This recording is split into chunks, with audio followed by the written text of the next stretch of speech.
જોઈ લો આ બ્રાઝિલની ઇટાગુઈ પોર્ટ છે। આ પોર્ટનો નજારો છે, સામે સામે પહાડ છે, દૂરથી પહાડ છે, દેખવા લાયક નજારો છે। અને જો કેવી રીતે કાર્ગો લોડ થાય છે અને કયો કાર્ગો લોડ થાય છે। જો આ 100 ગેન્ટ્રી ક્રેન છે અને 100 ગેન્ટ્રી ક્રેનમાં જો તમને ત્યાં દેખાતું હોય તો આ રહ્યું છે એનો મેઇન પાર્ટ છે। એનાથી છે ને હવે જુઓ અરે સ્ટીલ બાર છે, ત્યાં સ્ટીલ બારથી એ હવે એનું ફ્રિક્શનથી ને મેગ્નેટથી ને એ ચોંટાડશે। ત્યાં સામે જુઓ દેખાતું હોય તો તમને જોઈ લો આ દેખાય એ તો હવે ચોંટાડશે અને આટલે હવે આવશે અને આટલેથી ને એ લોડ કરશે હવે। અને જુઓ અંદર કાર્ગો હોલ્ડ પર કેવી રીતે લોડ થાય છે એ દેખાડી દઉં। જો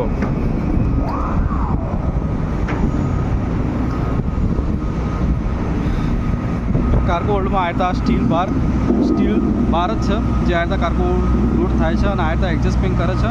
એકદમ જુઓ ચોટી કાર્ગો મૂકેલો છે, કારણ કે શિફ્ટ ના થાય। જો શિફ્ટ થાય તો જહાજ એક સાઈડ ડૂબી જાય અને ડૂબવાની સંભાવના રહે।